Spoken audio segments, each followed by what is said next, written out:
Hey guys, what's up? Welcome back to the FordTechMakuloco channel.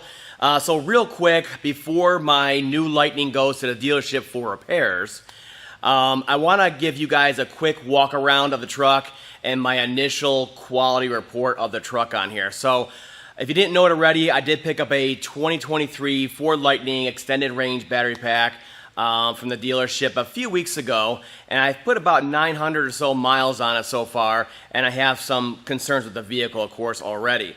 So it's going to the dealership tomorrow. They're gonna come out, pick it up, bring it back, repair it, and then they're gonna drop it off for me. And the reason why they're doing that is there's a new recall out, 23B57, which is actually a software update for the hybrid. I always say hybrid. I'm so used to hybrids. For the lithium-ion battery pack, okay?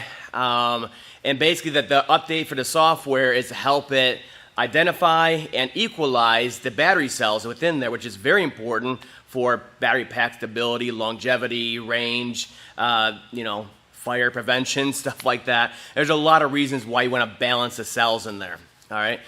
So it's a software update, and I could do it myself with the FDRS, no problem, but they're offering a free, Ford's paying the dealerships to drive out, pick it up from the customer's home, and take it back and bring it back and forth.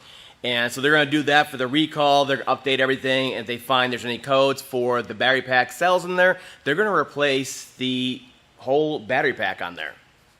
Yeah, so it's a pretty big recall if it comes down to that. So they're gonna come out tomorrow and do that, and they're also going to pick it up to look at a few other items on there. A few of the items, I understand a few things here and there, but some of them just should not be there from the get-go. Should never left the factory with these kinds of problems, and some of them should have never left the dealership and gone through the PDI process and passed without finding these problems. So let's go over the truck and do a quick walk around. I'll show you a few things. And one of these days I'll do a video on my initial review and impressions of the truck in general. I'll give you a little teaser here. Basically, I love the truck. It has tons of power, plenty of range for my needs. It has the fully independent suspension, so it's a nice, soft, cushy ride on there. It's basically a luxury electric vehicle is all it is to me. I would not get one of these for hauling lumber and using for construction and all that. Not yet. The technology's definitely not there for the packs.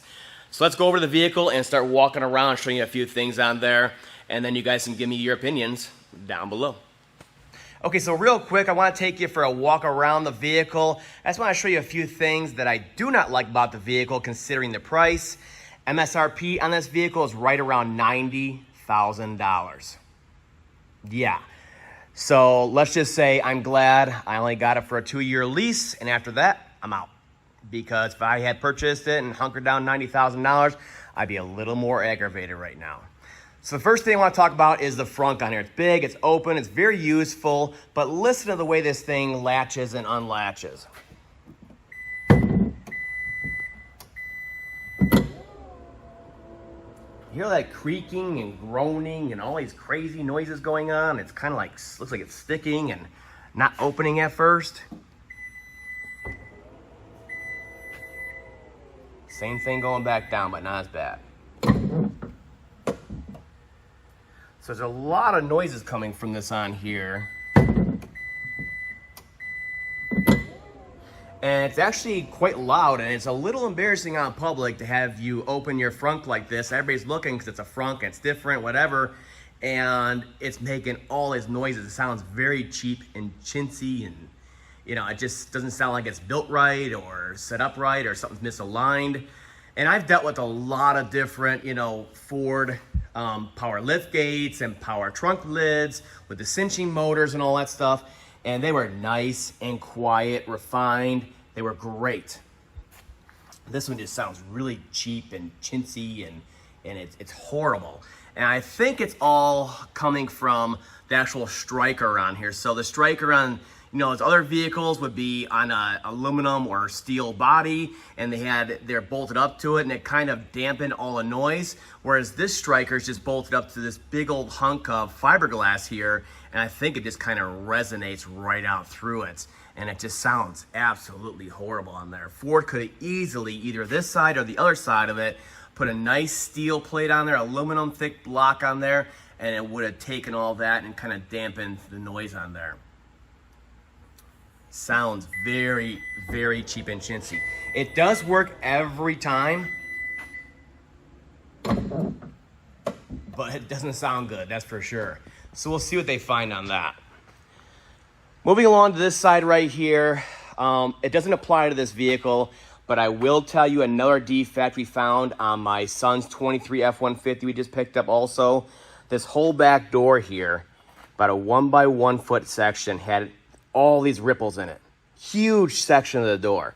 How that passed that light tunnel at the end of the assembly line or the dealership PDI processor, anything like that, I have no idea. They fixed it already, but it was a big old ripple in the door from the factory paint on there. It was crazy. I couldn't believe it. I really couldn't believe it. So the other problem with the interior on here is this door panel right here. So if you look at it, I'll bring it closer. There's a big old divot in the door right here. It's obviously a manufacturer's defect of whoever makes the door panels for them. But no one caught it at the assembly line or the PDI process at the dealership. And it's not like something hit it and damaged it. If you push on this, it just goes in. It's like soft foam behind there and pops back out. I mean, it's an actual defect in the door and no one caught it. And it's a good thing I caught it and mentioned it early on because, you know, back in the day, door panels were $250, maybe $200. This sucker is around $950 for this door panel. Unbelievable. So they're going to change that out on there. Moving around to the back side of the vehicle here. Another thing that just kind of irked me because it's a brand new vehicle and et cetera, but I have to remember it's a lease, is, you know, there's a chunk taken out of the painted bumper on here. You can see it right here.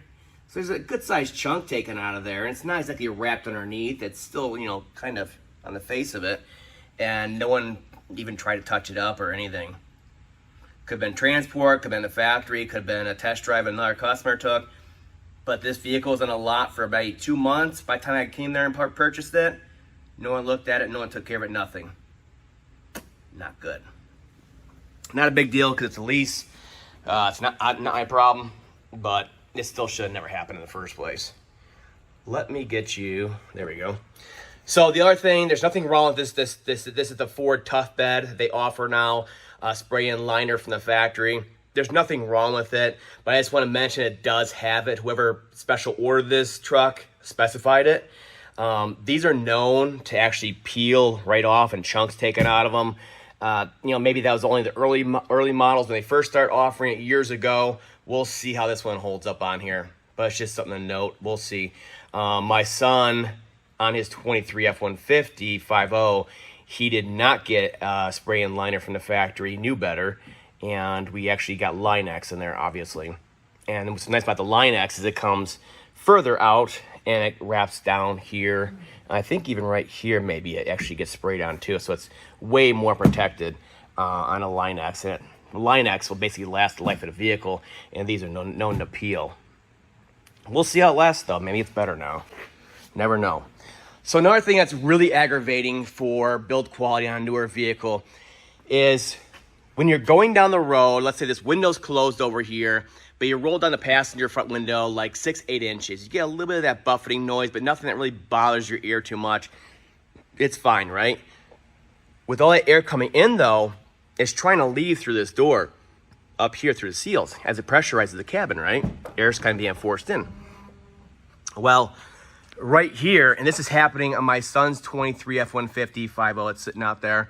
Same thing. You go down the road, you crack that window a little bit, and the weather seals over here or the one over here, take your pick, they're making this like flapping noise. It's like a vibration flapping noise as the air is kind of coming past it, and you know, kind of like a reed almost, and it's coming out of there. And that is so annoying because your head is right freaking here. And it's happening. And yes, the door's closed all the way and all that stuff. And like I said, it's happening on his truck too. So I told him when it goes in for all this other stuff, you better figure this out. New weather stripping, door adjustment at the body shop, whatever you gotta do. I don't want it back until that's fixed. Keep it. Keep it for a month if you want. I don't care. Because I'm not dealing with that.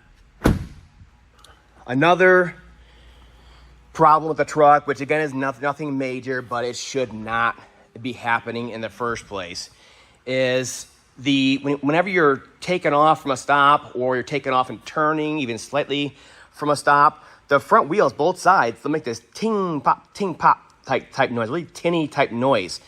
And immediately I knew what it was. And the only reason I did is because we had the same issue way back in 2013 with, I think, the Edge, the Explorer, the Flex, and maybe the Taurus. They had an issue with the machining of the hub and bearing splines and the CV shaft splines. Let me show you over here. So this is, of course, an all-wheel drive vehicle. It has motors in the front and rear. So we have regular CV shafts coming out to a hub and bearing, right? Where your actual wheel attaches to, right? So there's splines on the CV shaft, right? And that splines into the hub and bearing, which is all used, and then the lug nuts and the studs and all that stuff to actually transfer the torque out to the wheels, right? Well, the machining between the splines on here and the splines in the hub and bearing was too loose, so to actually move within there, even though the nut's tight, the big old axle nut's tight, it'll move within there, make this tingy, very light metal type noise. It almost sounds like someone's flicking the back side of the heat shield here, or it's just kind of like making this weird, it's a hard noise to describe. I have a video on it from back in the day on the 2013 model, you know, Edges and Explorers and all that stuff. But basically, back in the day, the fix, the TSB, was to put on this anti-ting washer. That's literally what it's called. Ting-tang washer, right? Look at that right there. Ooh, ooh, ooh. There we go. Anti-ting washer, okay?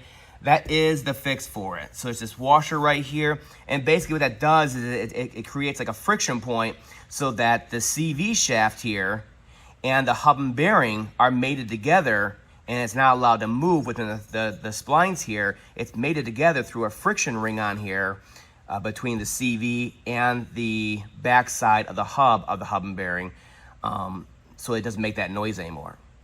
This is a fix and a problem from way back in 2013 on the Edges and Explorers and all that stuff. Same exact fix, should not be going through that kind of stuff to this day. I mean, it's unbelievable. So they got to pull the front end apart and put those washers on there.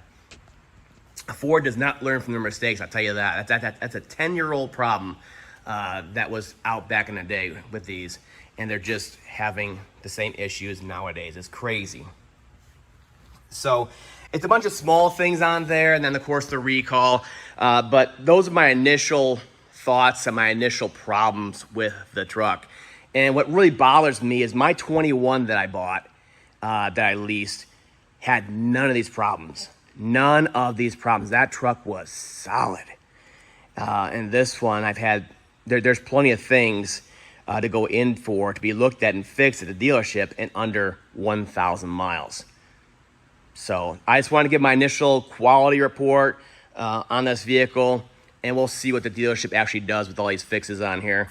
And we'll see. We'll go from there. I'll have a follow-up video on it, I'm sure, on what they fixed and how well they fixed the vehicle.